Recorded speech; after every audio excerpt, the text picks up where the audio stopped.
జాతీయవాద జర్నలిజానికి అసలైన వేదిక నేషనలిస్ట్ హబ్ ని సబ్స్క్రైబ్ చేసుకోండి. నోటిఫికేషన్స్ కోసం బెల్ ఐకాన్ పై క్లిక్ చేయండి.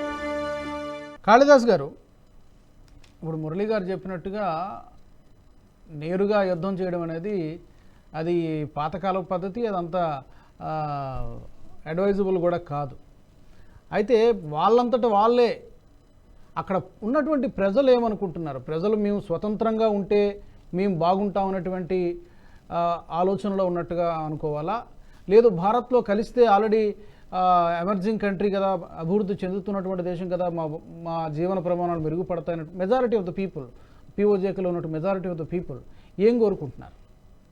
ఇప్పుడు మరి ఇదే ప్రజలు 1947లో ఎట్టి పరిస్థితుల్లో మేము భారతదేశంతో కలవము అంటే అప్పటి జనరేషన్, పాకిస్తాన్లో కలవము. చివరికి పాకిస్తాన్ ఆక్యుపై చేసినా వాళ్ళు చాలా ఆనందంగా అక్కడ ఉన్నారు. మనకి రావణ కాష్టం రగులుతున్నటువంటి ఉగ్రవాదానికి పీఓకేనే అడ్డాగా చాలా ఏళ్ళు మారింది. మరి సడన్ గా ఈ రోజు భారత్ కావాలా అంటే అందితే జుట్టు లేకపోతే కాళ్ళ? వాళ్ళకి సమస్యలు వచ్చి ఉండొచ్చు. సమస్యలు వస్తే ఈ రోజు మోడీ దేవుళ్లాగా కనపడ్డా? ఈ రోజు ప్రభుత్వం చాలా గొప్పగా కనపడదా? మరి ఇన్నాళ్ళు ఉన్న భారత విద్వేషం ఎక్కడికి పోయింది? మీరు ఇప్పటికీ ఇంటర్వ్యూ చేయండి నిజాయితీగా, ఎవరైనా వెళ్ళి బయట వాళ్ళు భారత్ అని కూడా అనరు, దుష్మన్ అని అంటారు. అంటే ఇన్నాళ్ళు మేము దుష్మన్, మనందరం దుష్మన్స్. మరి ఈ రోజు అంటే అవకాశవాదము వాళ్ళకి చాలా భయానకమైన పరిస్థితులు. ఇందాక వారు చెప్పినట్టు వాళ్ళ సొంత గడ్డ పైన ఉత్పత్తి అయినటువంటి విద్యుత్ కానివ్వండి, మిగతావి కానివ్వండి, పాకిస్తాన్లో ఒక మొక్కైనా 70-80% అంతా పంజాబీ డామినేషనే. భాష కానీ, సంస్కృతి కానీ, అక్కడ ఉన్నటువంటి ప్రజా ప్రతినిధులు కానీ, వాళ్ళ దామాషా రేషియో కానీ. సో రకరకాల కారణాలు, కానీ వాళ్ళకి గడ్డు కాలం వచ్చింది కాబట్టి భారతదేశం భూతల స్వర్గంగా కనపడ్డది. మరి ఇన్నాళ్ళు భూతాల నరకంగా. వైఖరి ఎప్పటి నుంచి మారిందంటారు ప్రజల్లో ఈ ఆలోచన ధోరణి? సంపదను దోచుకుపోతున్నారు, రత్నాలు ఇవన్నీ కూడా ఉన్నటువంటి వనరుల్ని అక్కడ ప్రభుత్వం, పాకిస్తాన్ ప్రభుత్వం తీసుకుంటుంది, కానీ వాళ్ళకి ఇవ్వాల్సినటువంటి ఫెసిలిటీస్ ఇవన్నీ కూడా ఇవ్వట్లేదు. ఇప్పుడు మీరు అన్న ఆలోచన ధోరణిలో మార్పు ఎన్ని సంవత్సరాలు? గత 2 ఏళ్ల నుంచి ఉన్నది. కానీ అంటే వాళ్ళకి గడ్డు కాలం వచ్చి తన దాకా వస్తే అన్న సామెత చందాన ఈ రోజు వాళ్ళకి భారత ప్రభుత్వము, భారత ప్రజాస్వామ్యము, లౌకికత్వము, మౌడీ గారు అందరూ చాలా గొప్పగా అనిపిస్తున్నారు. మరి ఇన్నాళ్ళు అక్కడ పెంచి పోషించిన ఉగ్రవాదులు ఎప్పటిదాకా వద్దండి? బాలాకోట్ బాంబింగ్ లో ఎజెక్ట్ అయ్యి వింగ్ కమాండర్ అభినందన్ వాళ్ళ పైలట్ ఇద్దరు పీఓకోలేనే పడ్డారు. వాళ్ళ సొంత పైలట్ ని వినిపించుకోకుండా మన భారత్ పైలట్ అని చెప్పి అక్కడికక్కడ కొట్టి చంపేశారు. అదే పీఓకే ప్రజలు. అంటే ఒక ప్రాంతంలో వాళ్ళు కావచ్చు, కానీ మైండ్ సెట్ ఏం చూపిస్తోంది? నిలువెల్ల ద్వేషం ఉన్నది. సో మనము ఇందాక వారు చెప్పినట్టు యుద్ధపరంగా ఆక్యుపై చేసి పాకిస్తాన్ లొంగతీయడం అది పెద్ద విషయం కాదు మనకున్న సైనిక పాఠవానికి. కానీ at the end of the day దానివల్ల వచ్చే పరిణామాలు ఏంటి అది కూడా ఆలోచించాల్సిన అవసరం. ప్రోస్ అండ్ కాన్స్ మనం ఆలోచించాలి. అది తీసుకున్నందువల్ల ఉన్న మనకి అడ్వాంటేజెస్ ఏంటి, డిసడ్వాంటేజెస్ ఏంటి? నాకున్న సమయంలో నేను క్లుప్తంగా చెప్తాను. ఇన్నాళ్ళు మన కంట్రోల్లో ఉన్న కాశ్మీర్ని మనం లైన్లోకి తెచ్చుకోవటానికి ఇన్నేళ్లు పట్టింది. రావణ కాష్టం ఇప్పటికీ గ్యారంటీ ఏం లేదు, ఇక్కడ మిలిటెన్సీ ఏమీ అంతం కాలేదు.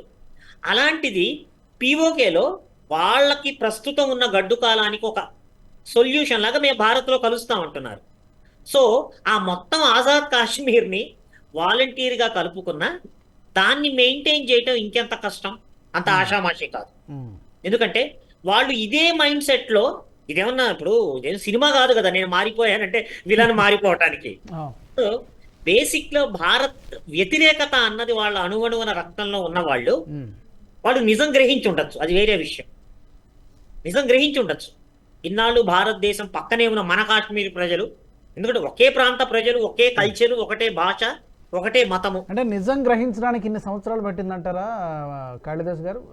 వాళ్ళకి నిజం తెలుసండి, వాళ్ళకి నిజం తెలియక కాదు, తెలివి తక్కువ వాళ్ళు ఏం కాదు కదా. కానీ అక్కడ ఏమిటి, మతం ముఖ్యం, సంఘము, జీవనము, విధానము కాదు.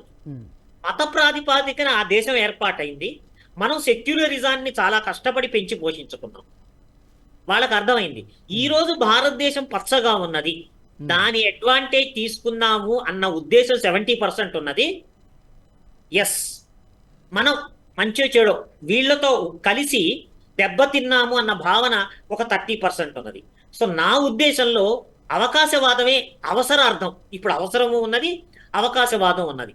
కానీ ఇటువంటి గుంటనక్కల్ని వ్యక్తిగతంగా అయితే నేను వ్యతిరేకిస్తాను. ఓకే. కానీ స్ట్రాటజిక్ గా గిల్గిట్ అండ్ హూంజా ఒక మిలిటరీ ఆఫీసర్ గా పరమేశ్వర్ గారికి కూడా తెలుసు, కారకోరం హైవే మీద గిల్గిట్ హూంజా ప్రాంతాన్ని కనుక మన అధీనంలోకి వస్తే చైనాకి చాలా అద్భుతంగా చెక్ పెట్టి భవిష్యత్తులో చైనా పాకిస్తాన్ కలవకుండా ఆపగలగటం అన్నది మిలిటరీ పరంగా చాలా అద్భుతంగా ఉంటుంది. కానీ ఎట్ వాట్ కాస్ట్?